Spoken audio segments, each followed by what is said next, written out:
बच्चों, अभी तक हमने थ्योरी पढ़ा।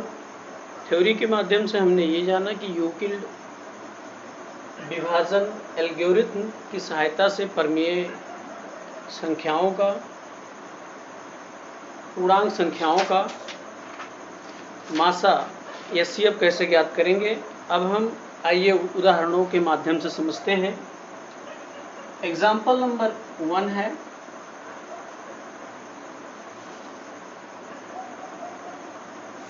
एग्जाम्पल फर्स्ट है आपका 135 एंड 200। 135 135 और 225 यानी कि 225 का HCF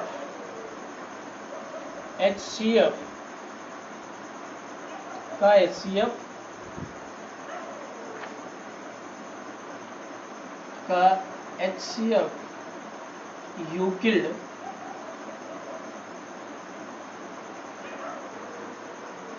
विभाजन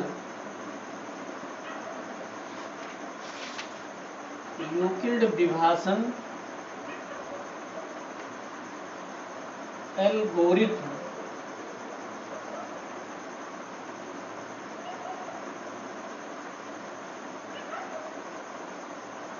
की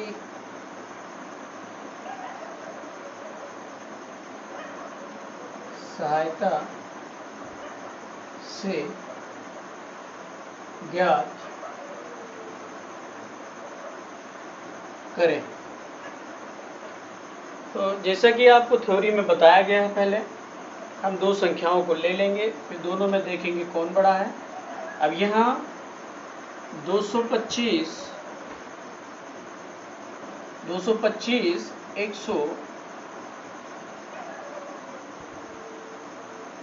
से बड़ा है, यानी कि 225 ग्रेटर देन 135। अब जैसा कि यूक्लिड विभाजन परमीय थ्योरी में बताया गया है, थ्योरी लिख लेंगे उसकी परमीय, ये equal to VQ plus R, ये equal to BQ plus R।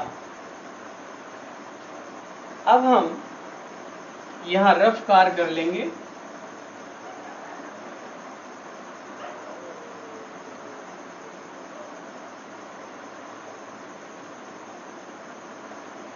Rough कार्य इसलिए करेंगे कि हमारे इस कम समय में गलतियां ना हो। तो 135 से 225 को भाग करेंगे। यह है HCF ज्ञात करने का डिवीजन मेथड, जो हमने क्लास 4th और 5th में हम लोगों ने पढ़ा है बचपन में। तो सेम वही है, उसी के जरिए हम यहाँ बस थोड़ा नया ये है, यूक्लिड थ्योरम जो है नया है। यहाँ अब डिवाइड करेंगे जैसा कि भाग करते हैं नॉर्मली। 135 1 जा 135, यानी कि 135 सेकंड 135। अब हम इसे यहाँ माइनस कर लेंगे, 0 यहाँ 1 आएगा, 12 3 माइनस हो जाएगा, 9 बचेगा, यहाँ 1 1 क्रॉस हो जाएगा। अब पहला चरण हम लिख लेंगे, चरण 1 लिखेंगे चरण वाइज। तो हमारा इसमें जो भाज्य है A बराबर 225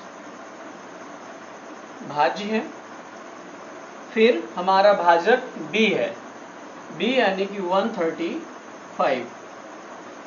135 1 यहाँ लिखेंगे, शेष हमारा क्या आया, R कितना आया, 90 आया। तो यहाँ 90 लिखेंगे। आ रहा होगा समझ में? कुछ नहीं करना है, इधर हम जैसे भाग करते हैं भाग करेंगे, इधर चरण लिखते जाएंगे। पहला चरण हमारा पूरा हो गया। इसमें अब हम देखेंगे कि जो रिमाइंडर आया है, यानी कि जो शेषफल है वो 0 के बराबर नहीं है, और ये प्रक्रिया हम तब तक जारी रखेंगे जब तक हमारा शेषफल शून्य नहीं हो जाता। तो यहाँ लिखेंगे भी, चूंकि r इक्वल टू नॉट 0, इसलिए अगला चरण अब हम लिखेंगे चरण 2।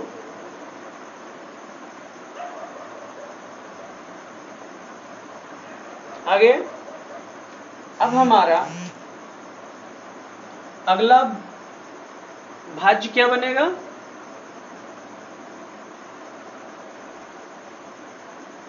$135। अब हम 135 को डिवाइड करेंगे 90 से। अब यहाँ क्या जाएगा? 91 जा 90, माइनस करेंगे यहाँ 5 और यहाँ 4 आ जाएगा। अब अगला चरण हम यहाँ लिख देंगे 135 यानी कि 135, फिर यहाँ किससे भाग किए? 90 से, यानी कि हमारा भाजक है। भागफल क्या है? यहाँ 1 है। शेषफल यहाँ क्या आया? 45। अभी भी हमारा जो ये शेषफल है ये 0 के बराबर नहीं है, तो हम यहाँ लिख देंगे कि r इक्वल टू नॉट 0। तो जब हमारा शेषफल शून्य के बराबर नहीं है तो अगला चरण हम फिर चलेंगे। अगला चरण है हमारा 3, तीसरा चरण है। अब इसमें हम देखेंगे भाज्य हमारा 90,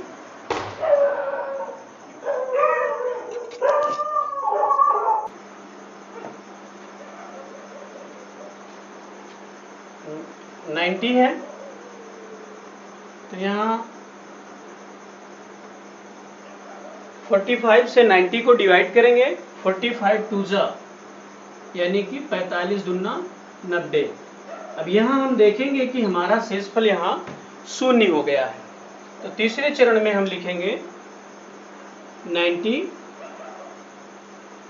यानी कि यहाँ आ जाएगा 45 और गुणे भागफल 2 और शेषफल हमारा 0। अब यहाँ लिख देंगे क्योंकि r इक्वल टू 0, तो HCF क्या होगा? यहाँ हमारा अंतिम जो भाजक होगा वही हमारा HCF है।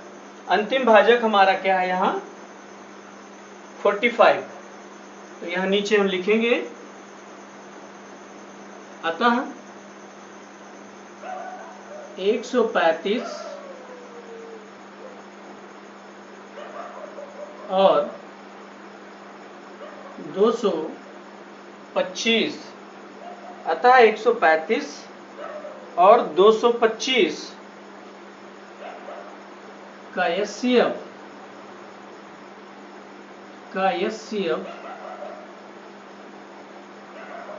बराबर 45। ये हमारा आंसर हो गया।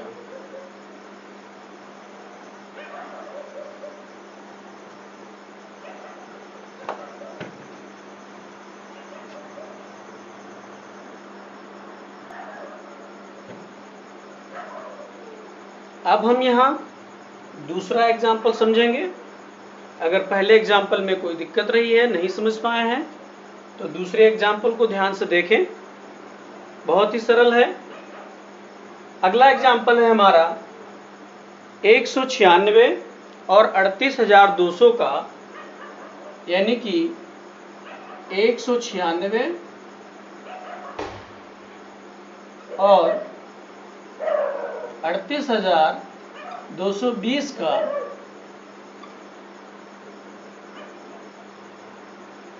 HCF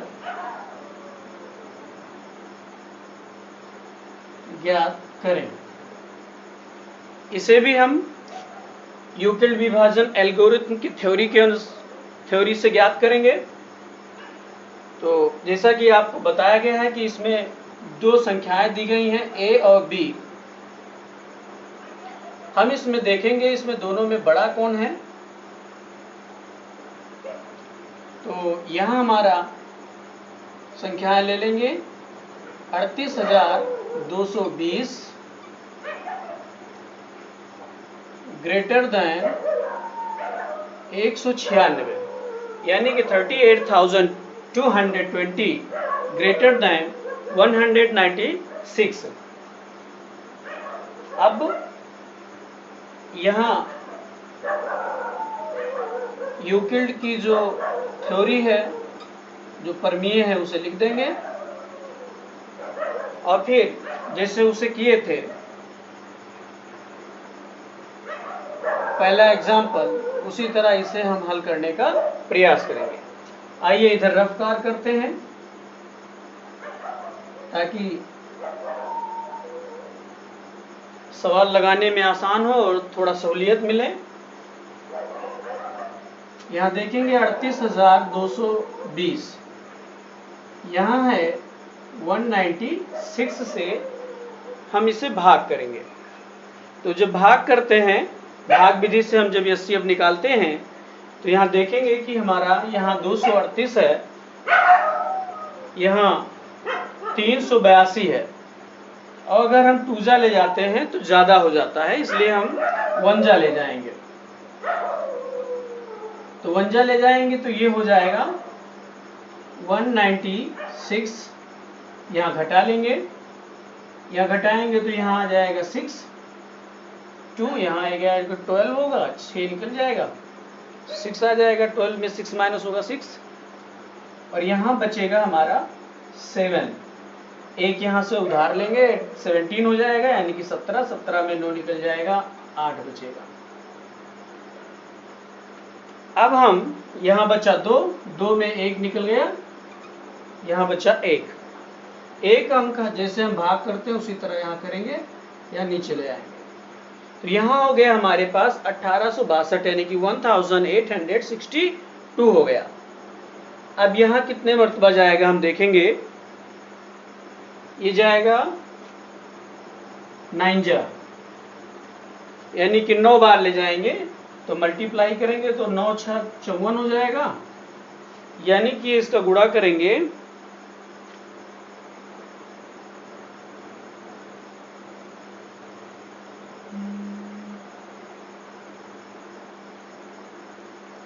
इतना आ जाएगा 1764। 9 6 54 का 4,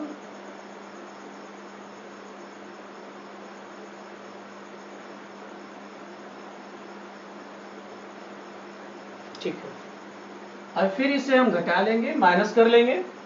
तो जब इसे हम घटाएंगे तो यहाँ आ जाएगा 12 में 4 जाएगा 8, और यहाँ बचेगा 15, 15 में 6 जाएगा तो 9, और यहाँ ये कट जाएगा। अब इसे हम यहाँ उतार लेंगे, यहाँ हो जाएगा 980। अब हम इसे 5 जा ले जाएंगे, 5 यानी कि 6 5 30, 5 6 30, 5 9 45, 48, 5 1 5 9, 980। अब हम यहाँ देखेंगे कि हमारा शेषफल यहाँ 0 हो गया है। तो यानी कि हमारा जो प्रथम चरण बना वो एक ही चरण में ये सॉल्व हो गया। 38,200 भाजक b, यानी कि 196 गुणे 195, यहाँ हमारा शेषफल हो गया 0, क्योंकि r इक्वल टू 0 यहाँ लिख देंगे। अतः 196 और 38,220 का HCF कितना होगा? अंतिम भाजक हमारा क्या है यहाँ? 196 यानी कि 196। बहुत ही सरल है।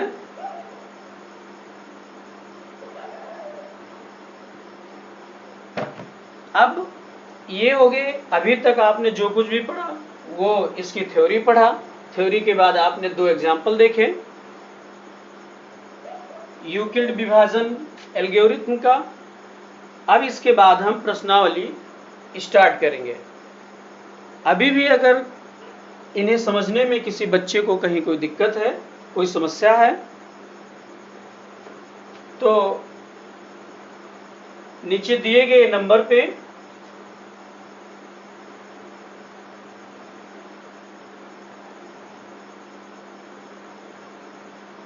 कॉल कर सकते हैं।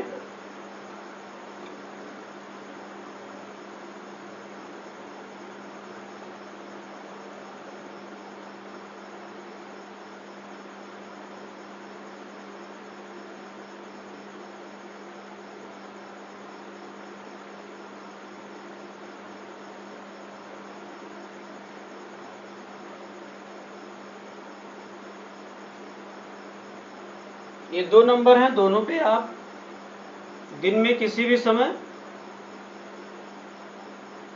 और रात्रि में 10 बजे तक किसी भी समय कॉल कर सकते हैं। पुनः कोई ना कोई एग्जाम्पल, कोई सवाल आगे आपको समझा दिया जाएगा, जिससे आपको समझ में आ जाएगा। मुझे पूर्ण आशा है कि इन दो एग्जाम्पल से आपके समझ में यूक्लिड विभाजन थ्योरी आ गई होगी कि अगर दो पूर्णांक संख्याएं दी गई हैं या तीन पूर्णांक संख्याएं दी गई हैं तो उनका हम एचसीएफ कैसे ज्ञात करेंगे। जैसे बचपन में हमने भाग विधि से एचसीएफ निकालना सीखा है, ठीक वही पद्धति हम यहाँ अपनाएंगे